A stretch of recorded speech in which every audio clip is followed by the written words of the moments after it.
अभी PPT visible है?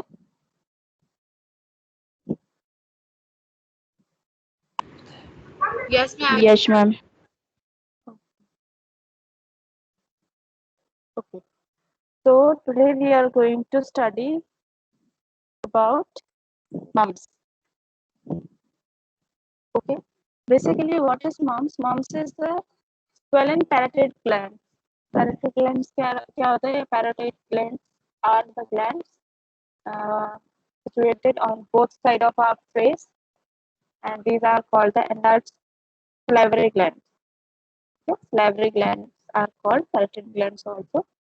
So, जो inflammation of parotid glands is termed as mumps.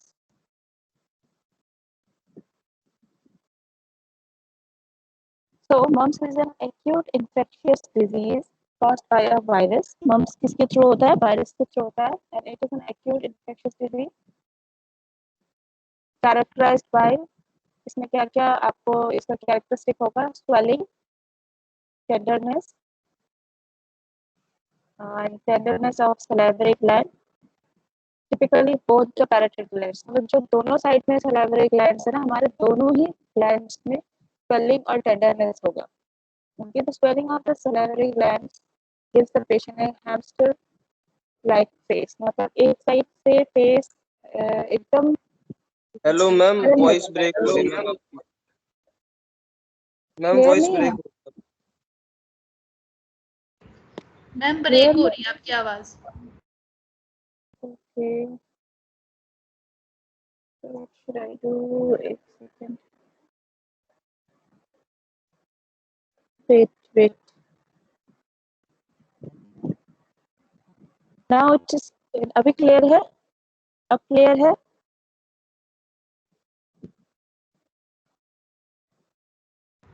Ma'am बीच बीच में ब्रेक हो रही है. अभी भी ब्रेक हो रही है? मैम आप अभी पढ़ाना शुरू करोगे मैम, हो तब पता चल जाएगा. ओके, ठीक है. फाइन, अगर ब्रेक होगी तो मुझे इन्फॉर्म करना, ठीक है? फिर नहीं तो मैं फोन से स्टार्ट करूंगी आपका क्लास लेना. Okay ma'am. ओके, तो इसमें आपको कैसे दिखेगा? हथौड़े जैसा फेस हो जाता है, ठीक है? Hamster like face. Next comes the epidemiology and incidence. तो बेसिकली ये मम्स ऑल ओवर इंडिया किसी भी सीजन में mumps is a common condition, ठीक है? The data regarding epidemiology of mumps in India is not relevant because majority of cases were unreported. और यहाँ India में ना किसी भी सीजन में हो जाता है, कभी भी हो जाता है, एंड इसका रिपोर्ट भी मेजर करके नहीं रखा हुआ है because most of the patient क्या होते हैं, लोग अगर अफेक्टेड होते भी है मम्स को तो वो घर पे ही रहते हैं और घर पे रह के ठीक हो जाते हैं. तो most of the time patient जो है वो डॉक्टर को हेल्प के लिए जाता ही नहीं है. ओके, तो इसलिए इसका एग्जैक्ट इंसिडेंस रेट बता पाना बहुत मुश्किल रहता है हर एक साल का. तो मोस्टली कौन सा सीजन में होता है? In hot climate the disease is endemic through out the year in most unvaccinated population. जो जो जैसे मोस्टली आप जब समर सीजन है उसमें देखोगे आप, या फिर जब सीजन चेंज हो रहा है, लाइक समर स्टार्ट हो रहा है या फिर समर का एंड है, ओके, तो उस टाइम पे मम्स बहुत इजीली देखने को मिलता है. And the population which are affected through this mumps condition is are of those people who has not taken vaccination. Mumps का वैक्सीनेशन जिनको अपने चाइल्डहुड पीरियड में नहीं लगा है, देखो मम्स का इंजेक्शन जो होता है वो एमएमआर के फॉर्म में लगता है. मिजल्स, मम्स एंड रूबेला, इन तीन का वैक्सीनेशन एक साथ लगता है और इसका जो टाइम पीरियड होता है, फर्स्ट डोज लगता है 15 मंथ्स में एंड सेकेंड डोज जो बूस्टर डोज होता है वो लगता है 5 years के एज में. जो जिनको ये वैक्सीन नहीं लगा है उनको रिपीटेडली होता रहता है ये कंडीशन. ओके, और अगर आप देखोगे तो ज्यादातर पीक सीजन में कौन सा रहता है, ये कौन से टाइम पे बहुत ज्यादा मम्स होता है? आइदर विंटर और समर. मगर इंडिया में आप देखोगे तो मोस्टली आप देखोगे कि समर के स्टार्टिंग में और समर के एंड में, मतलब समर जिस समय शुरू होने लग जाता है उस टाइम पे सीजनल चेंज में ज्यादा होता है, ठीक है? most of the time mumps is a disease of childhood, and the highest incidence occurs in children between 5 to 9 years of age. आप highest incidence कौन से time में देख सकते हैं हम? At the age of 5 to 9 years of age. Okay. Up to 90% of infection at the age of 10 to 15 years. Maximum जो age है, जो incident rate का जो highest incidence अकर होता है चिल्ड्रन में, वो होता है 5 से 9 एज में. बाकी का जो 90% है वो किस में होता है? 10 to 15 years of age में. According to a recent epidemiological survey in America, 10% of the population had mumps at the age of 5. Okay. 74 had it by the age of 10 and 95 by the age of 20 years. मतलब basically 95% लोगों को अपनी life time में mums होता ही होता है. 95 out of 100. ठीक है. उसमें से जो 5% जो है उनको 5 साल तक में हो जाता है. 74% पीपल को 10 साल के एज के अंदर हो जाता है, एंड 95% लोगों में आप देखोगे कि 20 ईयर्स तक हो जाता है. ओके. इंडिया में जो इसका आउटब्रेक है, in India, outbreaks are reported throughout the years and from all regions of the country. आप इंडिया में पूरे throughout the season, जितने भी सीजन है, summer, winter, spring, all season report आप देख सकते हो ऑफ मम्स. ओके.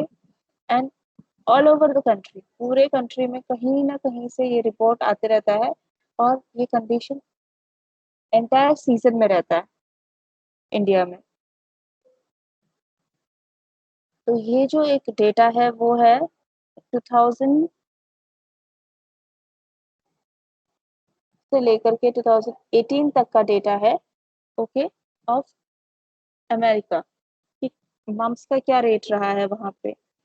तो यू कैन सी इन 2005 6000 से ज़्यादा है मम्स का रेट, एंड इन 2018 एंड 16 इसमें भी मम्स का रेट बहुत ज़्यादा रहा है. अमेरिका में एक अच्छा डेटा इसलिए मिल जाता है because if the people are suffering they tend to go to hospital and report their condition. ठीक है. इसीलिए अमेरिका का डेटा ले रहे हैं बिकॉज वहाँ पे रिपोर्ट होता है. इंडिया में क्या है, मोस्ट ऑफ द टाइम लोगों को पता होता है कि मम्स घर पे रह करके ही ठीक हो जाता है, तो वो हॉस्पिटल जाते ही नहीं है. तो आप एक एग्जैक्ट जो एक एग्जैक्ट डेटा होता है वो बताना बहुत टफ है इंडिया में. ओके. इसीलिए इंडिया में पूरा मतलब जैसे आप अमेरिका में देख रहे हो 2000 से डेटा कलेक्ट किया हुआ है ना, और 18 तक का डेटा है. बट यही चीज अगर आप इंडिया में देखोगे तो ये एग्जैक्ट होना, अगर डेटा प्रेजेंट भी है तो हम उसको ये नहीं बोल सकते कि ये एग्जैक्ट डेटा है, क्योंकि मोर हाफ ऑफ द पॉपुलेशन से ज्यादा लोग तो डॉक्टर के पास जाते ही नहीं है. ओके. अब आप यहाँ इंडिया में देखो, स्टेट वाइज दिया हुआ है. ठीक है. जैसे केरला, कर्नाटका, ऐसे पूरा स्टेट दिया है, एंड लास्ट तक गुजरात गुजरात तक का दिया हुआ है. आप देख सकते हो कि कितना पॉपुलेशन रिपोर्ट होता है. तो ये डिपेंड करता है. जैसे केरला में ज्यादा पढ़े लिखे लोग हैं, तो क्या हो रहा है कि वहाँ पे ज्यादा रिपोर्ट को इंसिडेंट करते हैं, मतलब जितने भी इंसिडेंट्स हो रहे हैं उसको रिपोर्ट करते हैं, डॉक्टर के पास जाना ज्यादा प्रेफर करते हैं. जम्मू एंड कश्मीर में भी लोग डॉक्टर्स के पास जाते हैं, तो वहाँ जो केसेस है वो रिपोर्ट हो रहा है. ओके. केसेस पूरे ऑल ओवर इंडिया में है, बट मैक्सिमम जगहों पे क्या है कि आप देखो रिपोर्ट ही नहीं कर रहे, तो डेटा अच्छे से प्रेजेंट ही नहीं है. क्योंकि ऐसा बिल्कुल भी नहीं है कि जैसे यहाँ पे लिखा हुआ है झारखंड, वेस्ट बंगाल, यूपी या फिर उत्तराखंड या फिर तमिलनाडु, ऐसी जगह पे नहीं होता है. ये कम दिख रहा है ना, बिकॉज यहाँ पे लोग डॉक्टर के पास कम जाते हैं, इसलिए वो अपना डिजीज कंडीशन को रिपोर्ट ही नहीं कर रहे हैं. ओके. और इसमें आप देख सकते हो यहाँ पे कहीं कौन कौन से ईयर का है. 2014 का है, 13, 12, 11 इसका एंड 10 इसका इंफॉर्मेशन अवेलेबल है. ये इंसिडेंस रेट का। जो ये ग्राफ है बेसिकली ये सिर्फ समझने के लिए है, ठीक है। ये जब तुम लोग नोट्स बनाओगे तो इसको इसको इंक्लूड करने की जरूरत नहीं, ग्राफ को इंक्लूड करने की जरूरत नहीं, इसको हटा देना। Then comes the etiology and pathophysiology of mumps. If you see the etiology and pathophysiology, agent क्या है? मेक्सोवायरस, ओके, इसको मम्प्स वायरस भी बोलते हैं और MUV भी बोलते हैं। So the causative agent is paramyxovirus, MYXO virus, mumps virus और MU virus और MUV। Sources of infection, कैसे, how the person can get affected. So first is it is an airborne condition or airborne infectious, or how it transmit if we come in closer contact, or if we come in contact with patient, and that too the contact should be closer, ठीक है। अगर आप दूर दूर खड़े हो तो नहीं होगा, बट अगर आप क्लोज कांटेक्ट में हो पेशेंट के, एक सर्टेन डायमीटर के अंदर हो पेशेंट के कांटेक्ट में हो, तो चांसेस है कि आपको मम्प्स हो सकता है, ओके। फोमाइट्स एंड ड्रॉपलेट्स से होता है, जैसे सलाइवा से हो सकता है, आपने जूठा खा लिया उससे भी हो सकता है, एंड रेस्पिरेटरी ड्रॉपलेट से हो सकता है, okay. Incubation period is of 14 to 21 days. Then communicability period is 7 days before to 9 days after swelling appearance. जैसे 7 days अभी स्वेलिंग अपेयर नहीं हुआ है, फाइन, उसके 7 दिन पहले से कम्युनिकेबल है वो पर्सन, बिकॉज स्वेलिंग अपेयर होने से पहले भी पेशेंट को क्या आता है, फीवर होता है, हेडेक रहता है, okay, and swelling difficulty start होने लग जाती है। बट स्वेलिंग आने के 7 डेज पहले से एंड स्वेलिंग ठीक होने के 9 days after the person is able to spread the condition, okay, तो वो कम्युनिकेबल है, पेशेंट स्प्रेड कर सकता है।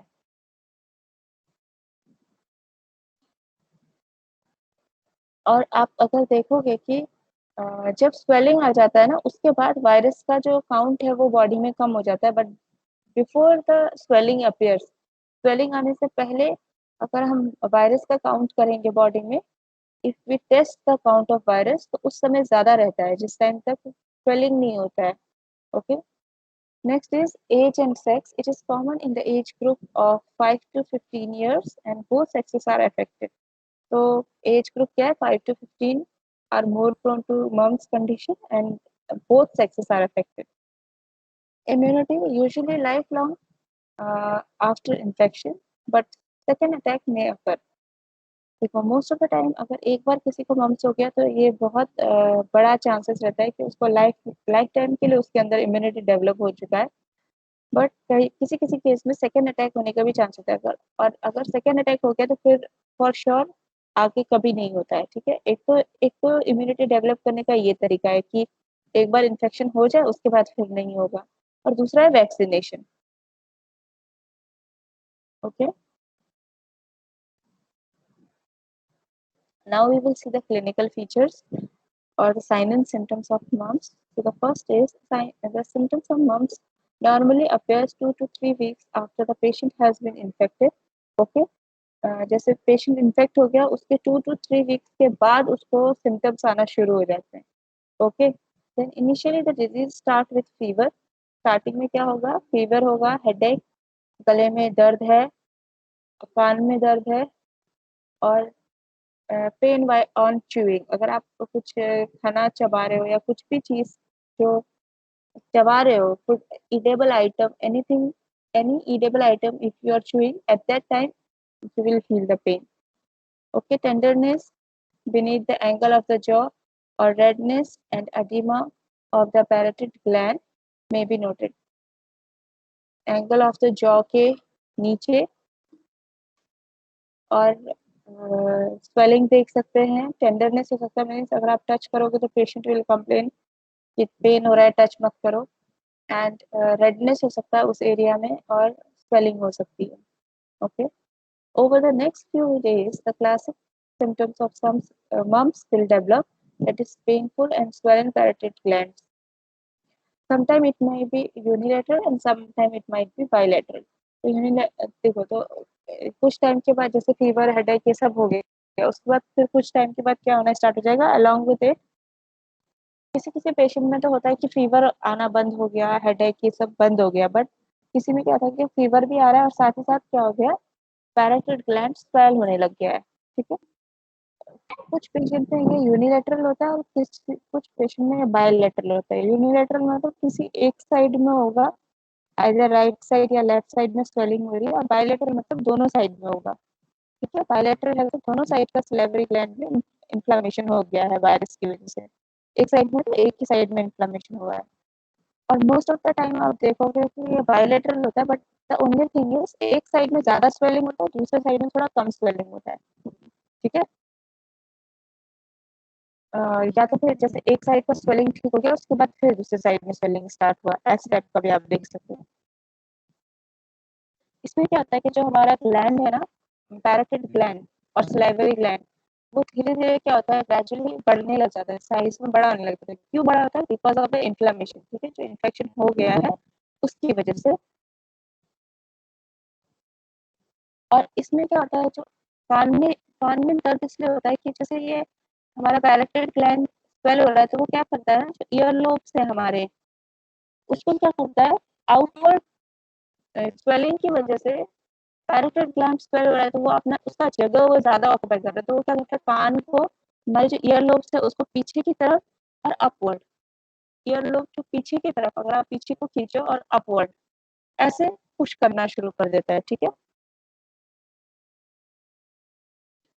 The enlarged gland is painful and tender। और जो एनलार्ज, जिस साइड में आपको एनलार्जमेंट दिखेगा, जहाँ पे स्वेलिंग है, वो जगह क्या होगा, पेनफुल होगा और वहाँ टच करने पे पेन होगा।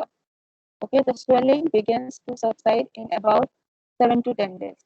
और जैसे स्वेलिंग धीरे धीरे अपने आप ही कम होने लगेगी आफ्टर 7 to 10 days। 7 से 10 दिन के बाद स्वेलिंग अपने आप कम होने लग जाएगी। ठीक है, तो सबमेटुलर एंड सबलिंगुअल ग्लैंड्स में ओकेजनली भी इफेक्टिव। किसी किसी केस में ऐसा हो जाता है कि सबमेटुलर जो हमारे मेडुला के वहाँ पे रहता है ग्लैंड, और सबलिंगुअल ग्लैंड भी अफेक्ट हो सकता है, इसको भी अफेक्ट कर सकता है ये। मोस्ट ऑफ द केस में नहीं होता है ऐसा। ठीक है, adolescents and adults have more severe disease than the young children। Young children के कंपेयर में एडोलेसेंट या फिर एडल्ट जो लोग हैं उनको ज्यादा सीवियर कंडीशन हो सकता है।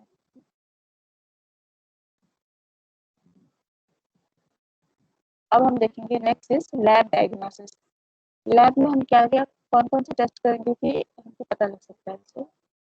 सबसे पहले तो physical examination. Okay, mumps can be diagnosed by its symptoms along by examining the facial swelling. तो हमने फिजिकल एग्जामिनेशन किया और जो पेशेंट सिम्टम्स बता रहा है उससे भी हम डायग्नोस कर सकते हैं कि मम्स है। ओके, और history of exposure second point, कि आप किस समय एक्सपोज हुए थे, या फिर आप किसी एक ऐसे पेशेंट के कांटेक्ट में आए कि जिसको मम्स था, इससे भी पता लग सकता है। अगर आपके बॉडी में एंटीबॉडीज डेवलप हो गई है, ठीक है, आई IgG एंड IgM, तो भी चांसेस है कि मम्स हो रहा है। ब्लड टेस्ट करेंगे, अगर ये एंटीबॉडीज मिले तो हो सकता है कि the presence of IgG and IgM shows the presence of mumps। Okay, IgM antibodies are detectable in the first few days of illness। IgM जो है, IgG जी जो है वो थोड़ा बाद में डिटेक्ट होता है, पर IgM आपको कुछ दिनों के बाद ही, अगर ब्लड टेस्ट हुआ है तो ब्लड टेस्ट में IgM का जो नंबर है वो इंक्रीज मिलेगा। Okay, mumps virus can be cultured from saliva, blood, CSF and urine. आप मम्स के वायरस को कहाँ से कल्चर कर सकते हो, या फिर आप सैंपल कलेक्ट कहाँ से करोगे, और सलाइवा से, ओके, ब्लड से, CSF सेरेब्रोस्पाइनल फ्लूइड से कर सकते हैं, एंड यूरिन से। Okay,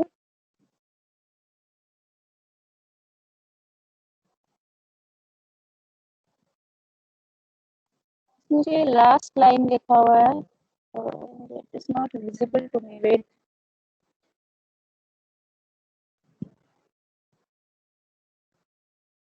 wait for just 1 minute।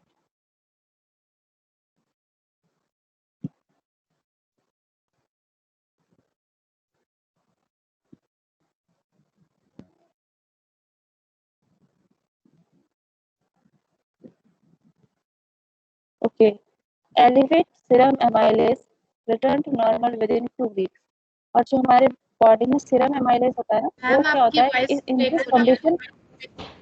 Yes, now it's clear.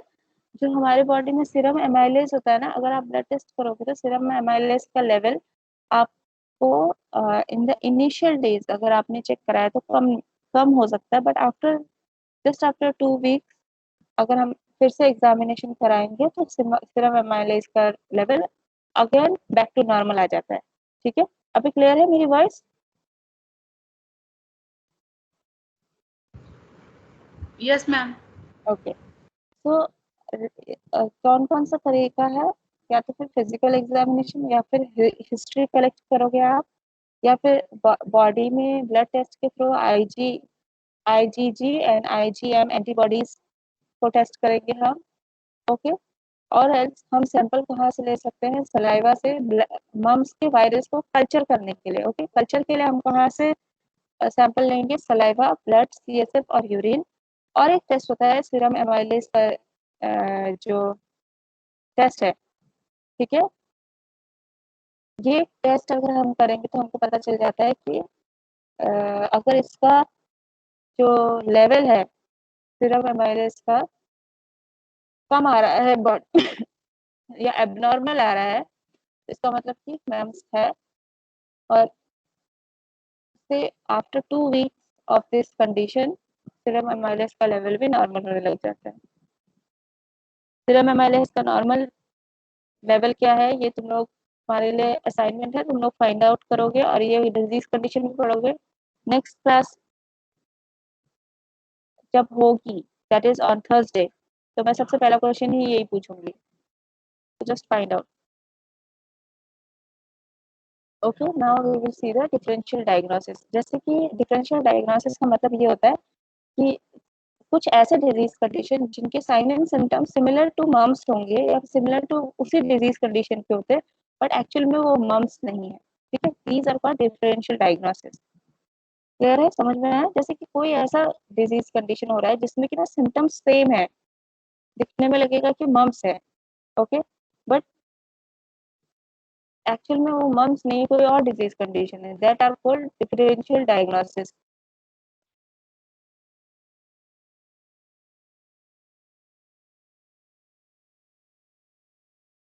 So the first differential diagnosis is bacterial parotitis. अगर बैक्टीरियल इन बैक्टीरिया की वजह से, क्योंकि mumps is a viral condition, ठीक है ना, वायरस का वायरल इन्फ्लामेशन है, तो अगर बैक्टीरिया के थ्रू भी अगर इन्फ्लामेशन हुआ है, इन्फेक्शन हुआ है, तो भी वो कैसा सिम्टम शो करता है, मम्स, मतलब जैसे मम्स में सिम्टम्स है ना वैसा शो करता है। तो एवरी टाइम अगर सिम्टम्स आ रहे थे, इसका मतलब ये नहीं है कि मम्स ही हुआ है।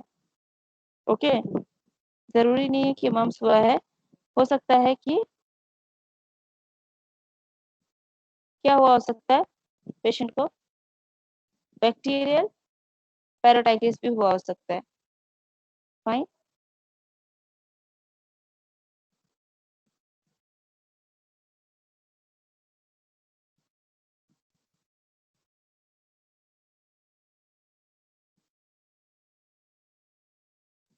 Next is parotid duct stone.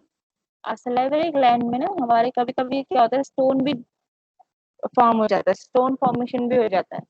ठीक है, उस कंडीशन में भी ऐसा ही सिम्टम्स होता है, जैसा मम्स का सिम्टम्स है वैसे ही सिम्टम्स होता है, स्वेलिंग होने लग जाएगा, रेडनेस होने लग जाएगा, फीवर आएगा पेशेंट को, टेंडरनेस होगा।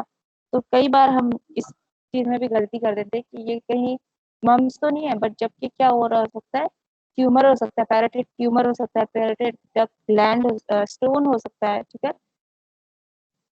तो ये सारे bacterial parotitis, parotid duct stone, parotid tumour, recurrent parotitis of childhood, बार बार बैक्टीरियल पैराटाइटिस हो रहा है, ये सारी चीजों को हम, इनके सिम्टम्स सेम होते हैं एज ऑफ मम्स। तो कंफ्यूज हो सकता है पर्सन फॉर अ टाइम भी कि हो सकता है मुझे मम्स हो, बट एक्चुअल में हो सकता है कि उसको या फिर ट्यूमर हो, या फिर उसके पैराटाइटिक ग्लैंड में स्टोन हो, या फिर वो मम्स ना हो के बैक्टीरियल पैराटाइटिस हो। और हम ट्रीटमेंट किसका दे रहे हैं, ट्रीटमेंट वायरस के बेसिस में करें, जबकि हम एंटीबायोटिक्स दे के उसको ठीक कर सकते हैं। बैक्टीरियल पैराटाइटिस है तो हम एंटीबायोटिक दे के ठीक कर सकते हैं, बट कंफ्यूज हो गए और एग्जैक्ट डायग्नोसिस ना होने की वजह से हमने मम्स का ही ट्रीटमेंट स्टार्ट कर दिया। और जितने वायरल इन्फेक्शन होते हैं उनका मोस्ट ऑफ द ट्रीटमेंट क्या होता है, सिम्टम बेस्ड और साइन सिम्टम बेस्ड ट्रीटमेंट होता है।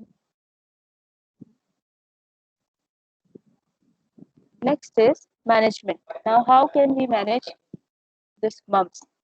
Mumps is a viral disease. Already we know.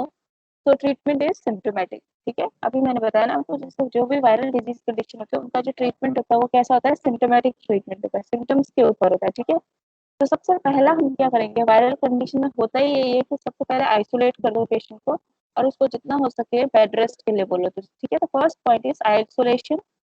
Okay, and bed rest till fever and swelling subside. जब तक फीवर और स्वेलिंग सबसाइड नहीं हो जाए, खत्म ना हो जाए, तब तक पेशेंट को बोलना है कि अच्छी तरह से रेस्ट करो और आइसोलेट हो जाओ, क्योंकि वो फैला सकता है कंडीशन को, डिजीज कंडीशन को।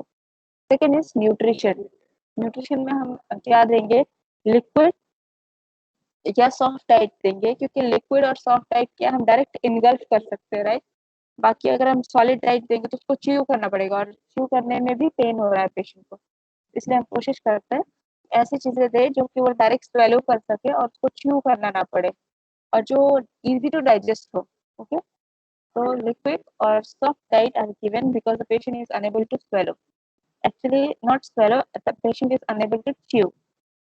Next comes the cold compress and antibiotics to reduce fever. हम क्या दे सकते हैं पेशेंट को, कोल्ड कॉम्प्रेस दे सकते हैं, मतलब ठंडी पट्टियां लगा सकते हैं पेशेंट को, और एंटीबायोटिक्स देंगे। ठीक है, एसिटामिनोफेन का दैट इज पीसीएम, ताकि पेशेंट का फीवर कम हो जाए। लोकल एप्लीकेशन ऑफ हीट और cold in the swollen part helps to reduce swelling and pain. और लोकल ऊपर से सिकाई कर सकते हैं, चाहे ठंडा किसी चीज का और इधर किसी हॉट ऑब्जेक्ट का सिकाई किया जा सकता है। ठीक है, ताकि स्वेलिंग कम हो जाए और पेन भी कम हो। एनाल्जेसिक्स दे सकते हैं। ओके, दैट इज, और एनएसएड्स दे सकते हैं, एनाल्जेसिक्स दे सकते हैं जिसमें कि हम एनएसएड देंगे, लाइक एस्प्रिन, ये सब दे सकते हैं। Next, warm saline gargle. ठीक है, और गार्गल, सिंपल गार्गल भी लिख सकते हो आप, या बीटाडीन गार्गल ये भी दे सकते हैं। ओके, तो गार्गल के लिए देंगे पेशेंट को पानी में हल्का सा नमक डाल करके गार्गल करने को बोलेंगे। Next comes the avoid sour food that stimulates flavour production. खट्टे खट्टे चीजों को अवॉइड करना है। You want to the patient must have to avoid sour food, because क्या होता है उससे सलाइवा ज्यादा जनरेट होता है। ओके, और बाकी जो भी कॉम्प्लिकेशन हो रहा है उसको मैनेज करना है। तो this is about the management of mumps. Now the complication, last point क्या था मैनेजमेंट में, लास्ट में क्या था, मैनेजमेंट ऑफ द कॉम्प्लिकेशन। तो कौन कौन से कॉम्प्लिकेशन होंगे उसको भी मैनेज करना है। अब हम देखेंगे कौन कौन से कॉम्प्लिकेशन होते हैं मम्स में। ठीक है, complication maximum during adolescence and must be prevented. तो कॉम्प्लिकेशन आप मोस्टली कौन से एज वाले एज ग्रुप पेशेंट में देखोगे, एडोलेसेंस में। Okay, the first is meningoencephalitis. तो मेनिंजो एनसेफलाइटिस होने के चांसेस हैं। It happens when the virus, ये कब हो सकता है मेनिंजो एनसेफलाइटिस, जब वायरस ब्लड स्ट्रीम के थ्रू सेंट्रल नर्वस सिस्टम में पहुंच गया, मेनिंजस तक वो पहुंच गया। ठीक है, स्पाइनल कॉर्ड मेनिंजस में पहुंच गया, ब्रेन के कवरिंग में पहुंच गया, तो ये कंडीशन डेवलप हो सकता है। ठीक है, next is pancreatitis.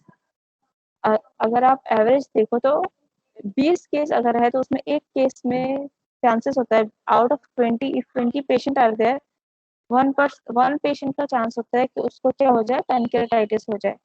But mostly pancreatitis acute होता है और शॉर्ट टर्म डिजीज कंडीशन रहता है, और जैसे मम्स सबसाइड हो गया उससे पहले, नॉट पहले, उसके साथ साथ ही पेनक्रेटाइटिस अगर डेवलप हुआ है तो वो भी सबसाइड हो जाता है। बट हमको अगर सपोज करो किसी पेशेंट को ये है, ठीक है, मम्स हुआ है, तो हमको उसका कॉम्प्लिकेशन भी फाइंड आउट करना है। अगर कॉम्प्लिकेशन में पेनिक्लेटाइटिस फाइंड आउट होता है या मेनिंजेल एन्सेफेलाइटिस फाइंड आउट होता है, कोई भी और भी है बाकी, तो जैसे ऑर्चिटिस है ना, ऑर्चिड बोल सकते हो आप उसको, ऑफराइटिस है, न्यूराइटिस है, कोई भी ऐसा कोई भी कॉम्प्लिकेशन अगर फाइंड आउट होता है तो आपको कॉम्प्लिकेशन का भी ट्रीटमेंट स्टार्ट करना है। ओके, कॉम्प्लिकेशन का भी ट्रीटमेंट स्टार्ट करना है साइड बाय साइड। जैसे ही डायग्नोस हो गया, कॉम्प्लिकेशन का ट्रीटमेंट भी स्टार्ट कर देना है।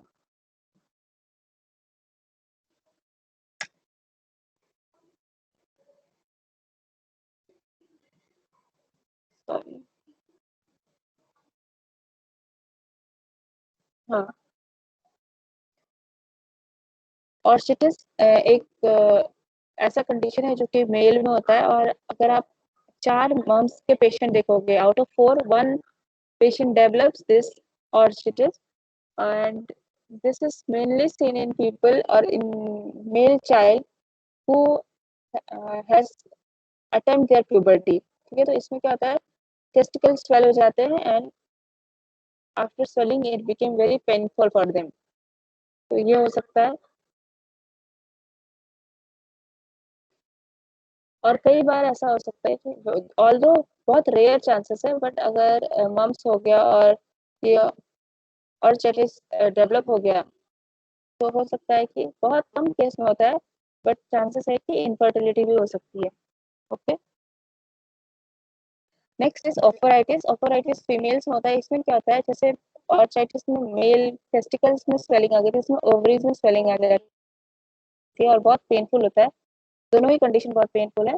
एंड ये देखा जाता है कि 20 फीमेल्स में out of 21 has the tendency to develop oophoritis. ठीक है, अगर 20 पेशेंट है, 20 फीमेल पेशेंट है ऑफ मम्स, तो उसमें से एक को हो सकता है कि ओफोराइटिस भी एज ए कॉम्प्लिकेशन डेवलप हो जाए। इसमें क्या होता है, ये किसमें डेवलप होगा, जो ऐसे फीमेल है जिसको प्यूबर्टी अटेंड हो चुका है। ओके, इसमें क्या होगा, ओवरीज में स्वेलिंग हो जाएगी, और ये भी बहुत पेनफुल रहता है, और बहुत रेयर कंडीशन रहता है, या बहुत रेयर चांसेस की इनफर्टिलिटी हो सकती है इसकी वजह से, बट चांसेस आर देयर। ठीक है, चांसेस हैं बट बहुत रेयर है कि इनफर्टिलिटी हो सकती है फीमेल्स में। Neuritis and hearing loss. Now neuritis, what is neuritis, inflammation of neurons. ठीक है, और नर्व्स, सॉरी नर्व्स। तो ये क्या होता है, मोस्टली जो ये न्यूराइटिस है वो कहाँ पे होता है, पेरिफेरल नर्व्स में होता है। जो इस कंडीशन की वजह से पेरिफेरल नर्व्स हमारे, उसमें क्या हो सकता है, इन्फ्लेमेशन हो सकता है। ठीक है, 20 में से 1% ये कंडीशन भी डेवलप कर सकता है कि न्यूराइटिस भी है या फिर हियरिंग लॉस। तो न्यूराइटिस तो बहुत कम देखने को मिलता है, but hearing loss is in 20 to 20 एक पर्सन को हियरिंग लॉस भी हो सकता है। तो ये कॉम्प्लिकेशन है, अगर वो खराब, मतलब मॉम्स अगर टाइम से ठीक नहीं हुआ, तो it can lead all other these conditions also. ठीक है, हेपेटाइटिस हो सकता है पेशेंट को, और अगर कोई फीमेल है जो कि प्रेग्नेंट है, उसका स्पॉन्टेनियस अबॉर्शन हो सकता है, मतलब अपने आप ही अबॉर्शन हो जाएगा। ये भी चांसेस है।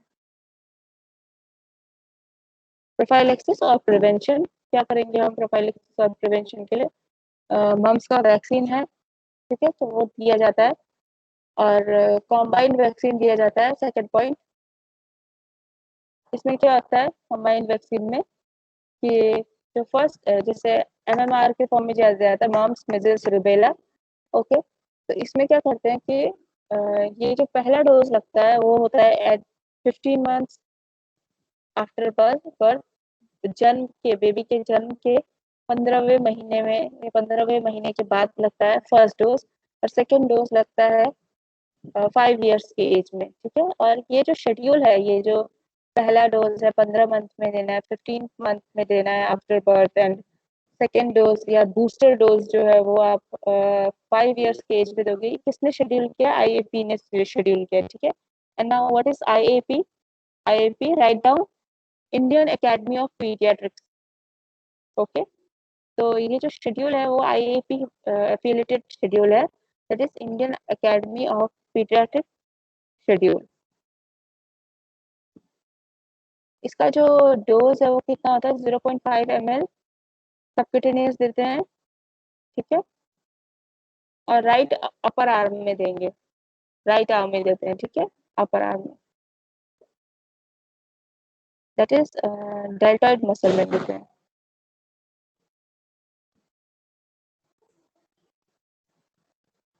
लाइव एटेन्यूएटेड वैक्सीन कौन सा आता है, मॉम्स वैक्स, 0.5 ml देंगे ये सबक्यूटेनियसली, जितनी जल्दी है उतनी जल्दी, जितनी जल्दी पॉसिबल है उतनी जल्दी देते हैं, ठीक है।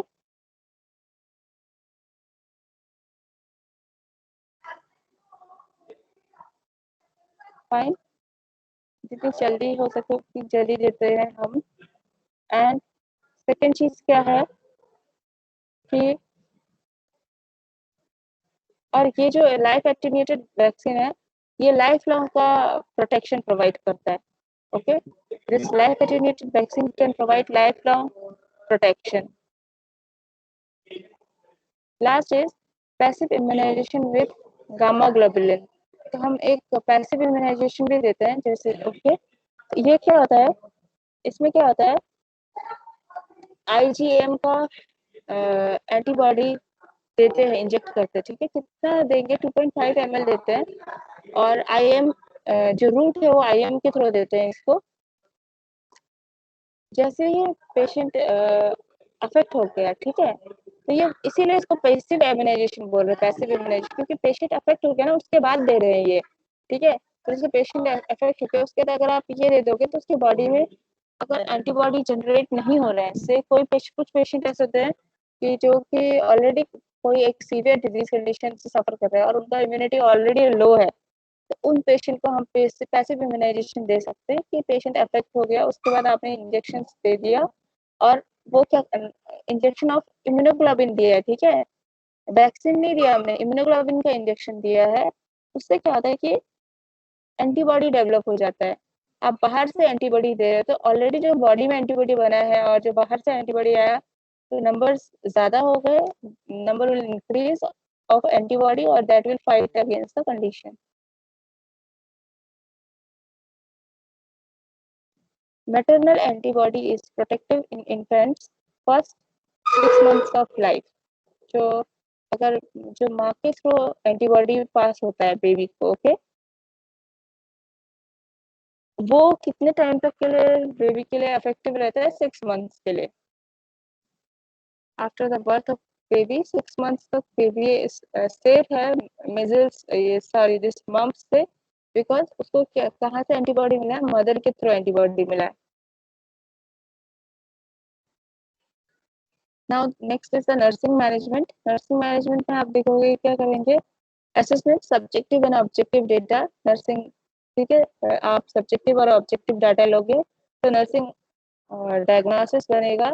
तो इसमें क्या होता है, imbalance nutrient less than body requirement related to infectious condition as evidenced by swelling, pain and difficulty in swallowing।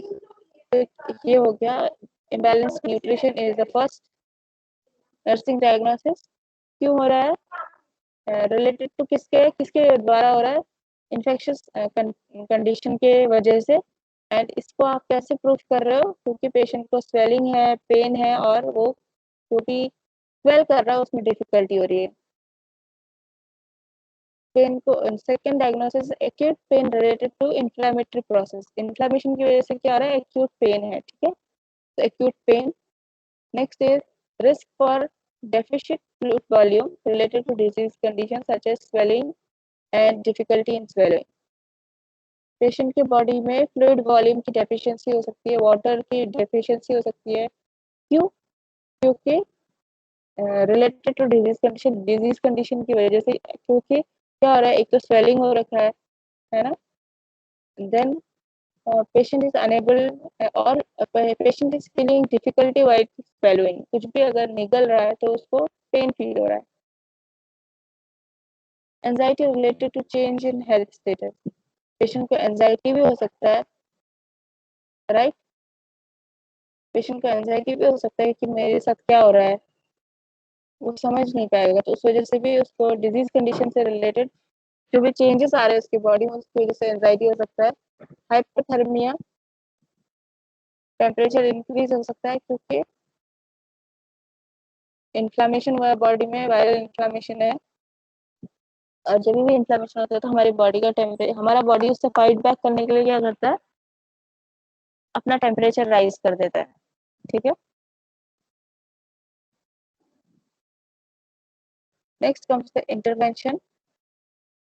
क्या क्या करेंगे, हम एनाल्जेसिक्स देंगे in case of hyperthermia, warm और कोल्ड एप्लीकेशन देंगे in case of acute pain, antibiotics, we will give antibiotics to the patient, और tap and sponge bath दे सकते हैं ताकि फीवर रिड्यूस हो जाए। फ्लूइड इनटेक के लिए पेशेंट को एनकरेज करना है, नहीं तो डिहाइड्रेशन होने के चांसेस है।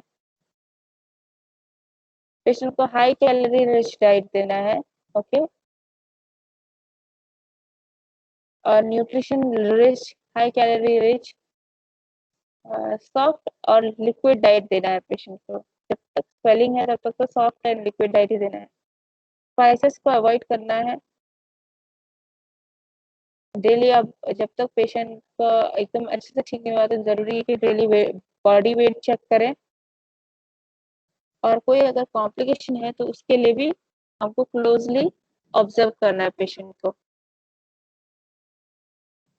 ओके, क्लियर है इतना?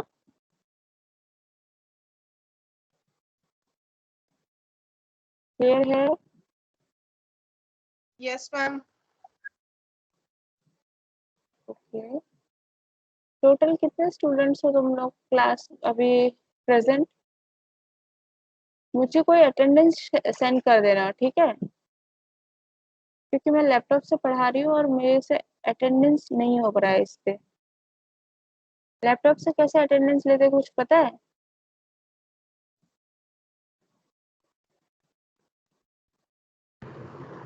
मैम आपने क्या बोला?